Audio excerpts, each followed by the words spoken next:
días, buenas tardes, buenas noches. Mi nombre es César Marcus, esto es Cómo escribir un libro. Ahora vamos a hablar de los diálogos dentro de un libro, es decir, cómo escribir diálogos. No es fácil, mucha gente lo escribe sin darle mucha importancia. Fulanito dijo tal cosa, Menganito dijo tal otra, y realmente pueden confundir mucho. ¿Por qué? Porque cuando uno intenta transcribir un diálogo, confunde al lector, porque es casi imposible. Cuando uno está dialogando con otra persona, va a ver que los caminos se bifurcan, como diría Borges. ¿Por qué? Porque uno empieza a hablar de un tema y termina hablando de otro. Uno va hilvanando ideas. Entonces, si uno quiere transmitir dentro de un libro una idea concreta y quiere traducir a las letras un diálogo, es casi imposible. Por eso los diálogos son tan importantes cuando uno lo escribe, porque no tienen nada que ver con el diálogo real. Y eso es muy importante que lo tomemos en cuenta. Si uno graba, por ejemplo, un diálogo o una entrevista o algo, y dice, bueno, yo la grabé, ahora la pongo. No, la escucho, la mastico y después la vuelco y la rearmo. No es que quiere decir que cambió el contenido del diálogo, no. Pero voy a rearmar el texto para que el lector lo entienda. Porque probablemente cuando estuve hablando con alguien voy a saltar de un tema a otro. Voy a hablar con sobreentendidos, que en tanto el otro como uno entienden. Voy a hablar de algo que pasa con las manos. Pensemos que hablamos, los latinos hablamos mucho con las manos, seamos italianos, españoles, latinoamericanos, todos, el idioma que viene del latín es un idioma de las manos. Entonces, ¿cómo transferir a la escritura eso? Cuando es un idioma gestual. Entonces tenemos que cuidar mucho de tratar de que el lector entienda lo que estamos dialogando. A veces si transcribimos tal cual suena como incoherente, como algo que no entiendo porque está con sobreentendidos. Y entonces el lector lo que hace abandona rápidamente porque no entiende lo que está pasando. Yo lo que digo es fabricar un diálogo lógico, fabricar entre comillas, porque voy a tomar el diálogo verdadero y lo voy a llevar al papel. ¿Qué necesito para tener un diálogo verdadero? Es decir, para llevar al papel un diálogo verdadero.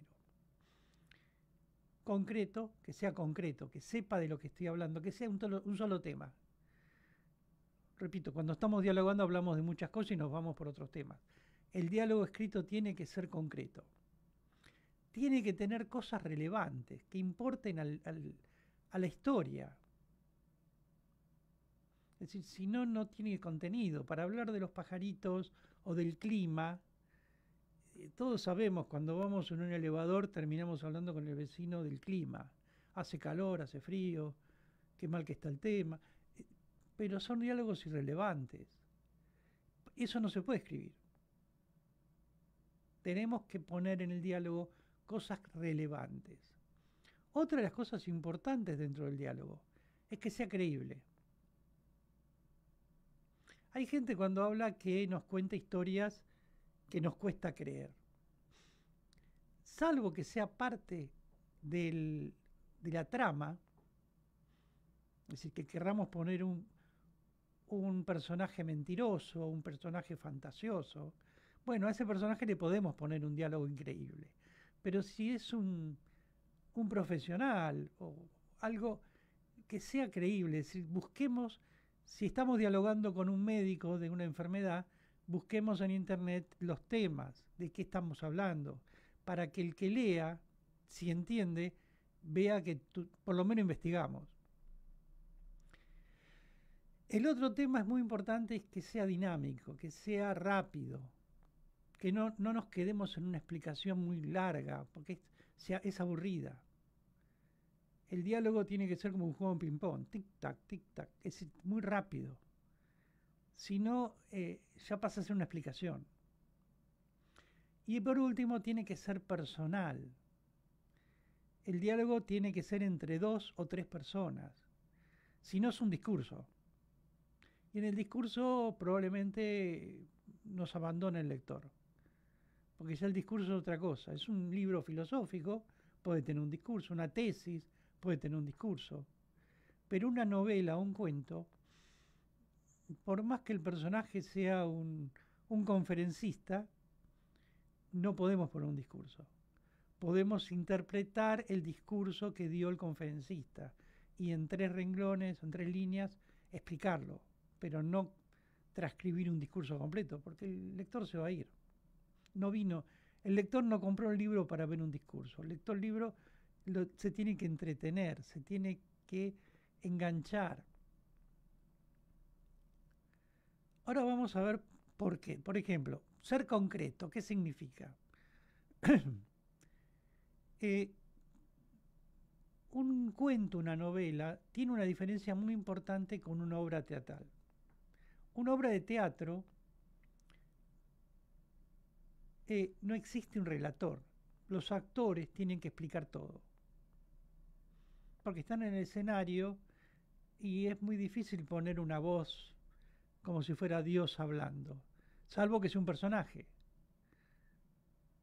Es decir, en la representación de Otelo podemos decir que él habla con el padre. Bueno, el padre es un personaje volátil que está muerto. Podemos ponerlo como un personaje dentro de la obra o podemos ponerlo como una voz. Es un personaje de esa característica. Pero normalmente en una obra de teatro lo que pasa, tenemos la ventaja que el narrador no nos tiene que contar lo que pasa porque lo estamos viendo. En cambio, en un cuento, una novela, tenemos que explicar, tiene que haber un narrador, pero tiene que ser concreto. Eh, Incluso el narrador puede ser hasta confidente del lector, eh, con frases cortas, dinámicas, es decir, el diálogo dentro de esa historia, en un cuento, una novela, tiene que ser frases cortas. En una obra de teatro no. Podemos hacer que un personaje hable, explique. ¿Por qué? Porque no tenemos un relator externo.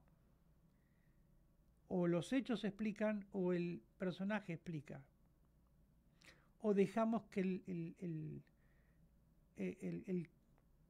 el oyente, el espectador que va al teatro, imagine. Pero no pasa lo mismo en el libro. El diálogo tiene que ser concreto, sin grandes explicaciones. No utilizar diálogos para explicar cosas. Para eso está el narrador, en una novela, en un cuento. El narrador puede explicar, el que dialoga no. Tiene que ser muy concreto al dialogar, corto, ir al grano. Podemos agregarle, para no aburrir al lector, Fernando dijo tal cosa mientras se servía un café. Es decir, le agregamos acción, que se está sirviendo un café, para no aburrir, porque si no son 2 personajes sentados. Entonces, bueno, Silvia escuchaba mientras se acomodaba en la silla. Es decir, están haciendo otra cosa, están tomando acción. Acción natural. Cuando uno habla está haciendo algo, se está moviendo. No está petrificado.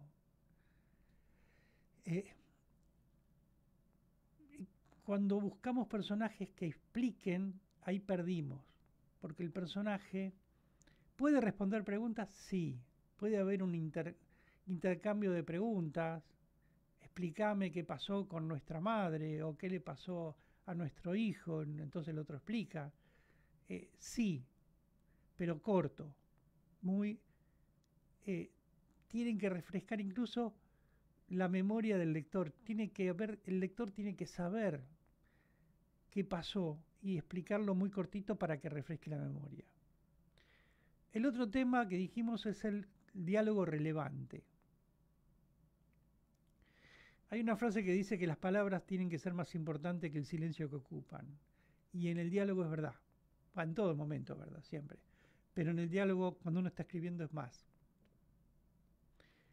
La forma de contar algo tiene que ser importante. Que sea parte de la historia. Tiene que hacer que el relato suba un escalón más. No que se estanque. Porque mientras hablamos, mientras está el diálogo, están pasando cosas fuera del diálogo. Y hay que explicarlo. Los diálogos no son para escupar páginas. Eso tenemos que ser muy concretos al ver con los diálogos. Los diálogos no son para ocupar páginas, sino para informar al lector. Y eso es muy importante porque agregar un diálogo porque, bueno, lleno una página con un diálogo, no, el lector se aburre y deja el libro.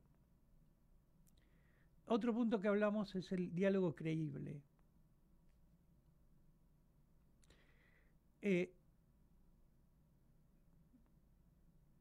Hay que interpretar, el lector tiene que interpretar lo que estamos escribiendo. Tiene que ponerse en lugar del personaje. Tiene que... siempre pensemos cuando escribimos en el lector, en uno o en mil. Pero tenemos que saber que lo estamos escribiendo para alguien. Aquel que dice, no, yo escribo para mí, bueno, no publique. Si publicas, no escribe para uno, escribe para 1000, 10.000, 1.000.000.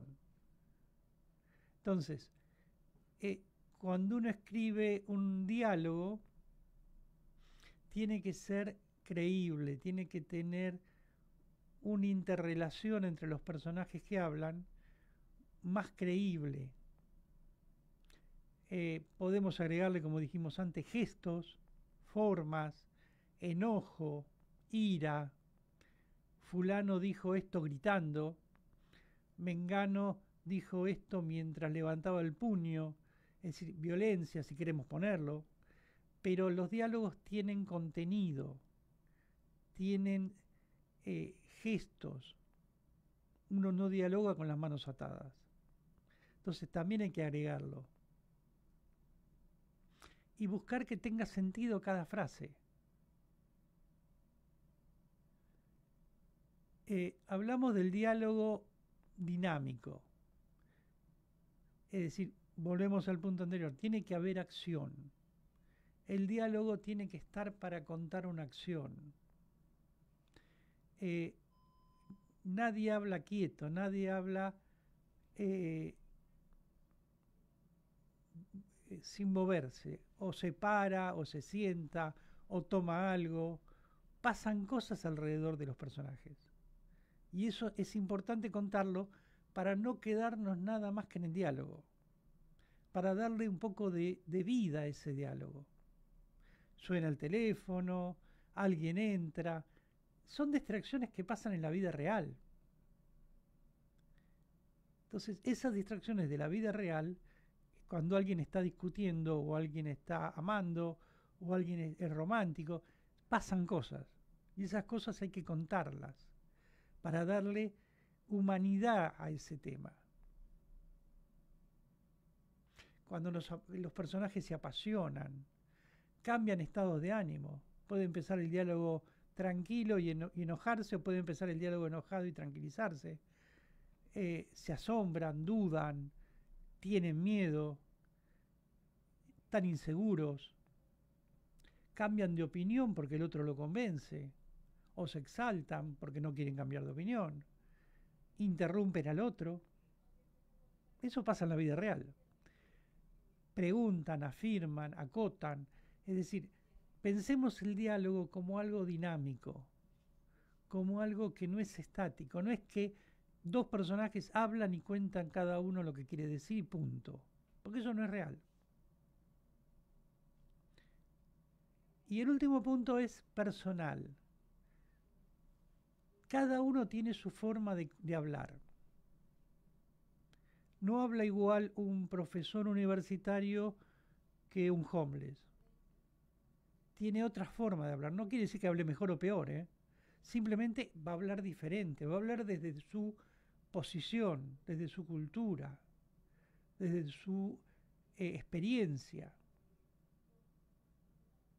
Probablemente el homeless tenga mucha más experiencia de vida que el profesor universitario que siempre estuvo encerrado en sus libros. Entonces, tiene otra forma de hablar. Aparte, el slang que habla un homeless no lo tiene el profesor universitario, y las palabras difíciles, si la queremos decir, no las tienen, cada uno tiene. Entonces, pensemos mucho cuando estamos escribiendo que un pandillero no habla como un estudiante de quinto año de universidad. Es diferente, no es ni mejor ni peor, es diferente.